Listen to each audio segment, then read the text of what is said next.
ആണ്. എത്രമാത്രം സക്സസ് ആകുമെന്നൊന്നും അറിയത്തില്ല. ഇത് കുപ്പിവള എൻ്റെ കയ്യെ കുപ്പിവള കാണുമ്പോൾ മിക്കവരും ചോദിക്കുന്നൊരു കാര്യമാണ്, ഈ കുപ്പിവളയൊക്കെ എവിടെ നിന്ന് മേടിക്കുന്നു, ഇതെങ്ങനെ ഇട്ട് വെക്കുന്നു. അത് ബോക്സിലാണ് ഇട്ട് വെക്കുന്നത്. അപ്പോൾ എനിക്ക് ഈ വളയുടെ 3 കളറുണ്ട്. കൂടുതലും ആൾക്കാർക്ക് ഇഷ്ടം ഈ മെറൂൺ കളർ. അപ്പോൾ എൻ്റെ കയ്യെ കിടക്കുമ്പോൾ മിക്കവരും ചോദിക്കുന്ന കാര്യം എന്ന് പറഞ്ഞാൽ ഈ മെറൂൺ എവിടെ നിന്ന് മേടിച്ചു എന്നുള്ളത്. ഇത് മല്ലപ്പള്ളി നിന്നാണ് മേടിച്ചത്. ഞാൻ കുളത്തൂർ കോളേജിൽ പോകുന്ന സമയത്ത് മേടിച്ചത്. ഇത് ശരിക്കും കുപ്പിവളയെന്ന് പറയാൻ പറ്റത്തില്ല.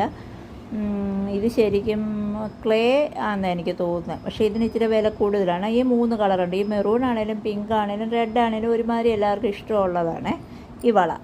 പിന്നെയെന്ന് പറയുന്നത്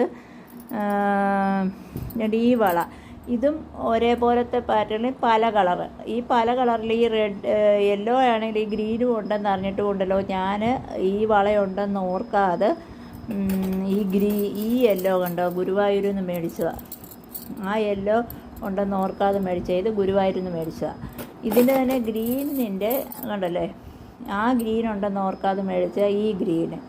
അങ്ങനെ പിന്നെയെന്ന് പറയുന്നത് പ്ലെയിൻ വളകൾ. പ്ലെയിൻ വളയെന്ന് പറഞ്ഞാൽ ബ്ലാക്കൊക്കെ എനിക്ക് പണ്ടേ ഉള്ളത്. അതിൽ ഈ ഇത്രയും കളറുണ്ട്. ഇത് റോസും അല്ല റെഡും അല്ല, വൈറ്റ്, ഗോൾഡൻ, ബ്ലാക്ക്, റെഡ്. ഇത് 3 കളർ ചേരുന്നത്. ഇത് വിജയലക്ഷ്മി മേടിച്ചതെന്നാണ്.